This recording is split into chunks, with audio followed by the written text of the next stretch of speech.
ફરી એકવાર સ્વાગત છે આપનું ચટપટ રસોઈ વિથ સોનલમાં. હબ રાઈસ વિથ પેરી પેરી પનીર ઇન વ્હાઇટ સોસ. આ મારી ઉન્નતિએ રેસીપી બનાવી છે. 1 ટેબલ સ્પૂન ઓઇલમાં પહેલાં લસણને સોટે કરી લઈ, જે બારીક ચોપ કરેલું હતું. એમાં ભાત નાખવાના છે, એટલે ભાત આપણે બનાવવાના છે. એક બાઉલ, મોટું બાઉલ ભરીને રાઈસ ઓસાવીને રાખ્યા હતા, છૂટો ભાત. એમાં chilli flakes, oregano, pasta mix, 2 મોટી ચમચી ભરીને કોથમરી એક બાજુ રાખી દીધા. હવે ઓઇલ મૂકી અને 4 નાના ગાજર જે બારીક ચોપ કરેલા છે, 2 કેપ્સિકમ અને 1 બાફેલી મકાઈ, આ બધું સોતરી નાખવાનું છે આપણે. સરસ સોટે કરી અને એમાં થોડુંક મરી પાવડર આપણે મિક્સ કરીને એક બાજુ રાખી દેશું. હવે આપણે વ્હાઇટ સોસ તૈયાર કરવાનો છે.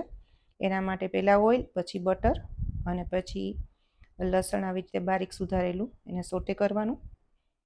2 ચમચી મેંદાનો લોટ નાખી અને સોતળીએ અને પછી એની અંદર 500 ml મિલ્ક નાખવાનું છે. આ દૂધ છે ને એ લો ફેટ છે. બધું પ્રોપર મિક્સ થઈ ગયું છે. હવે એની અંદર 2 ચીઝ ક્યુબ ખમણીને નાખી દેશું. એમાં pasta mix, chilli flakes, oregano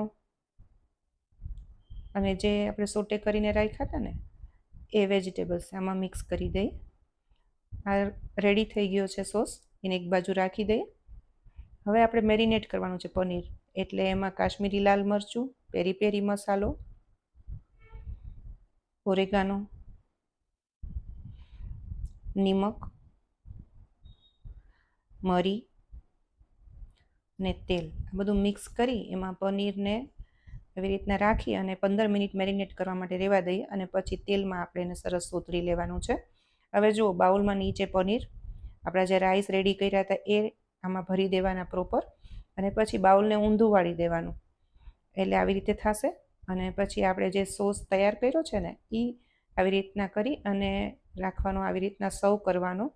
તમે બટકે બટકે વખાણશો, એટલા સરસ આ રાઈસ બને છે. Thank you.